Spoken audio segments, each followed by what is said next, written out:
Hi all, welcome to football arena. കഴിഞ്ഞ മത്സരത്തിൽ Brazil ഫ്രാൻസിനോട് പരാജയപ്പെട്ടു.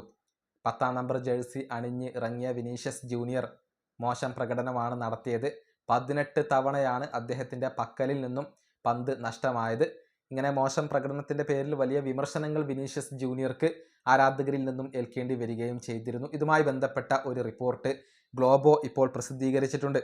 മോശം പ്രകടനമാണ് നടത്തിയതെങ്കിലും വിനീഷ്യസ് ജൂനിയർ തന്നെയാണ് കാർലോ ആഞ്ചലോട്ടിയുടെ മെയിൻ പ്ലെയർ. അദ്ദേഹത്തെ ആ ഒരു സ്ഥാനത്ത് നിന്നും നീക്കം ചെയ്യാൻ ഇപ്പോൾ കാർലോ ആഞ്ചലോട്ടി ഒരുക്കമല്ല. ബ്രസീലിൻ്റെ ഏറ്റവും വലിയ സ്റ്റാർ അത് വിനീഷ്യസ് ജൂനിയറെയാണ് ഇപ്പോൾ കാർലോ ആഞ്ചലോട്ടി പരിഗണിക്കുന്നത്.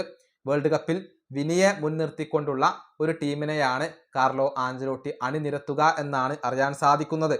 അതായത് ബ്രസീലിൻ്റെ പുതിയ നമ്പർ 10 ആയിക്കൊണ്ട് കാർലോ ആഞ്ചലോട്ടി പരിഗണിക്കുന്നത് വിനീഷ്യസ് ജൂനിയറെയാണ്. ആ സ്ഥാനത്തേക്ക് നെയ്മറെയോ അതല്ലെങ്കിൽ മറ്റു താരങ്ങളെയോ കൊണ്ടുവരാൻ ആഞ്ചലോട്ടി ഉദ്ദേശിക്കുന്നില്ല എന്ന കാര്യം റിപ്പോർട്ട് ചെയ്തിട്ടുള്ളത് പ്രമുഖ ബ്രസീലിയൻ മാധ്യമമായ ഗ്ലോബോയാണ്.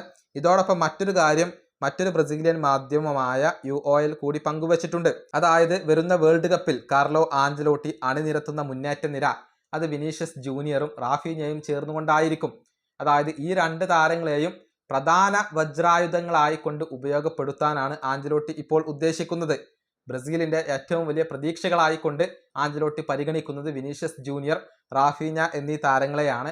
നെയ്മർ ജൂനിയർക്ക് അദ്ദേഹം പ്രാധാന്യം നൽകുന്നില്ല എന്നാണ് അറിയാൻ സാധിക്കുന്നത്. നമുക്കറിയാം, കഴിഞ്ഞ മത്സരത്തിൽ റാഫീഞ്ഞയും വിനിയും ഇറങ്ങിയിരുന്നു. രണ്ടുപേരും മോശം പ്രകടനമാണ് നടത്തിയത്. പക്ഷെ അതൊന്നും ആഞ്ചലോട്ടിയെ ഇപ്പോൾ ബാധിക്കുന്നില്ല. അദ്ദേഹം പ്രതീക്ഷിക്കുന്നത് ഈ രണ്ട് താരങ്ങളും അധികം വൈകാതെ ക്ലിക്കാവും. അങ്ങനെ വേൾഡ് കപ്പിൽ മികച്ച പ്രകടനം നടത്താൻ ബ്രസീലിന് സാധിക്കും എന്നുള്ളതാണ്. വീഡിയോയുടെ അവസാനിപ്പിക്കുന്നു. അടുത്തൊരു വീഡിയോ കാണാം.